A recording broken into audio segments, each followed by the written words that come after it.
नमस्कार। T20 world cup का सबसे बड़ा मुकाबला भारत बनाम पाकिस्तान। तो सवाल यह है कि इस महामुकाबले के लिए भारत की प्लेइंग 11 क्या होगी। कौन होंगे वो 11 खिलाड़ी जो मैदान पर उतरेंगे।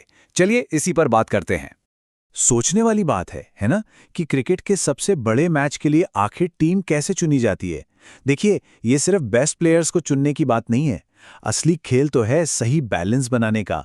एक ऐसा कॉम्बिनेशन जो उस दिन, उस पिच पर और हाँ, उस विरोधी के खिलाफ बिल्कुल काम कर जाए। और बस यही दुविधा, यही मेजर सिलेक्शन हेडेक है जिसका सामना कर रहे हैं कप्तान सूर्य कुमार यादव और कोच गौतम गंभीर। मतलब टीम में टैलेंट की कोई कमी नहीं है, एक से बढ़कर एक खिलाड़ी हैं, लेकिन उनमें से बेस्ट 11 चुनना, वो सही कॉम्बिनेशन बनाना सच में एक बड़ा सिरदर्द बन गया है। तो सीन क्या है? ये सिर्फ एक मैच नहीं है, ये लड़ाई है ग्रुप ए में टॉप स्पॉट की। कोलंबो का मैदान तैयार है इस महासंग्राम के लिए, और यहां जो जीता वो समझो ग्रुप ए का सिकंदर बन जाएगा।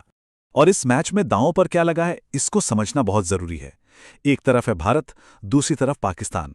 और खास बात यह है कि दोनों ही टीमें अब तक टूर्नामेंट में अनडिफीटेड हैं, एक भी मैच नहीं हारी हैं। तो ये लड़ाई सिर्फ दो कट्टर प्रतिद्वंदियों की नहीं है, बल्कि दो ऐसी टीमों की है जो जीत की लय में है। प्रेशर वो तो आसमान छू रहा होगा। तो चलिए अब टीम के अंदर थोड़ा और झांकते हैं। शुरुआत करते हैं बैटिंग ऑर्डर से, क्योंकि यहां पर कुछ बड़े बड़े फैसले होने हैं। और सबसे पहली और सबसे बड़ी खबर, स्टार ओपनर अभिषेक शर्मा, जो पिछले मैच में बीमारी की वजह से नहीं खेल पाए थे, अब बिल्कुल फिट हैं और टीम में वापसी कर रहे हैं। लेकिन उनकी वापसी इतनी इंपॉर्टेंट क्यों है? इसलिए क्योंकि वो कोई मामूली बल्लेबाज नहीं है। वो हैं दुनिया के नंबर 1 T20 बल्लेबाज। अब इससे बड़ा साइकोलॉजिकल बूस्ट टीम के लिए क्या हो सकता है, सोचिए जरा। तो इससे हमारा टॉप ऑर्डर कैसा दिखता है, देखिए। अभिषेक शर्मा के साथ ओपनिंग करेंगे ईशान किशन। इनके बाद नंबर 3 पर आएंगे तिलक वर्मा, और नंबर 4 पर खुद कप्तान सूर्य कुमार यादव मोर्चा संभालेंगे। मतलब शुरुआत से ही एकदम सॉलिड और अग्रेसिव फाउंडेशन। अब आते हैं टीम के इंजन रूम पर, मिडिल ऑर्डर में। यहां पर हैं दो ऐसे पावरफुल ऑलराउंडर्स जो न सिर्फ अपनी बैटिंग से तूफान ला सकते हैं, बल्कि बॉलिंग में भी एक बहुत जरूरी ऑप्शन देते हैं। जी हां, हार्दिक पांड्या और शिवम दुबे। इन्हें मेजर फायर पावर कहा जा रहा है, और बिल्कुल सही कहा जा रहा है। ये दोनों ऐसे खिलाड़ी हैं जो किसी भी वक्त, किसी भी सिचुएशन से मैच का रुख पलट सकते हैं अपनी एक्सप्लोसिव बैटिंग के दम पर। और जब इनिंग्स को फिनिश करने की, उसको आखिरी टच देने की बात आती है, तो उस रोल के लिए भारत के पास एक स्पेशलिस्ट हैं। नाम है रिंकू सिंह। इन्हें अ बोनाफाइड फिनिशर कहा जाता है। इनका रोल बिल्कुल क्रिस्टल क्लियर है। आखिरी के ओवर्स में आओ, तेजी से रन्स बनाओ और मैच को भारत की झोली में डाल दो। सिंपल। चलिए, बैटिंग तो काफी हद तक सेट लग रही है, आग है इसमें। लेकिन अब आते हैं उस सवाल पर, उस पहेली पर जो शायद सबसे मुश्किल है, कि बॉलिंग कॉम्बिनेशन क्या होगा। पेस अटैक में तो दो नाम बिल्कुल पक्के हैं, जसप्रीत बुमराह और अर्शदीप सिंह। ये दोनों हमारे अटैक की रीढ़ की हड्डी होंगे, और इनमें किसी भी बैटिंग लाइनअप को तबाह करने का दम है। असली पेंच तो फंसता है स्पिन डिपार्टमेंट में।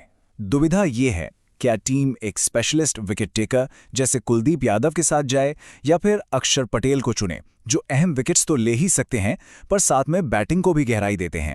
ये बहुत बड़ा स्ट्रैटेजिक कॉल होने वाला है। और खबरों के मुताबिक ऐसा लग रहा है कि टीम मैनेजमेंट अक्षर पटेल की बैटिंग एबिलिटी को ज्यादा वैल्यू दे रहा है। तो प्रेडिक्टेड लाइनअप में अक्षर पटेल तो हैं ही, और उनके साथ एक और स्पेशलिस्ट स्पिनर को जगह दी गई है। और ये जो दूसरे स्पेशलिस्ट स्पिनर हैं, वरुण चक्रवर्ती, ये हैं दुनिया के नंबर 1 T20 बॉलर। मतलब सोचिए, ये तो कमाल हो गया। भारत के पास वर्ल्ड का नंबर 1 बल्लेबाज भी है और वर्ल्ड का नंबर 1 गेंदबाज भी। इससे बेहतर और क्या हो सकता है। तो चलिए, अब सारे पीसेस को एक साथ जोड़ते हैं। कैसी दिखती है फिर पाकिस्तान के खिलाफ भारत की प्रेडिक्टेड प्लेइंग 11? आइए एक नजर डालते हैं। तो ये रही वो टीम। ओपनर्स है अभिषेक शर्मा और ईशान किशन। नंबर 3 पर तिलक वर्मा, उसके बाद नंबर 4 पर कप्तान सूर्य कुमार यादव। फिर आता है मिडिल ऑर्डर का तूफान, हार्दिक पांड्या और शिवम दुबे।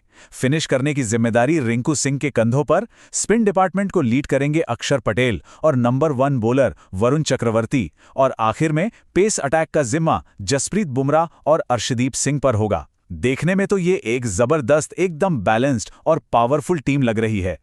तो ऑन पेपर ये टीम अनबीटेबल लगती है ना? लेकिन क्रिकेट ऑन पेपर नहीं, मैदान पर खेला जाता है। और सबसे बड़ा सवाल अब भी वही है, ये प्रिडिक्टेड 11 तो है, लेकिन क्या ये एक विनिंग 11 साबित होगी? क्या यही है वो 11 खिलाड़ी जो पाकिस्तान के खिलाफ उस हाई प्रेशर मैच में जीत दिलाएंगे? इसका जवाब अब बस वक्त ही देगा।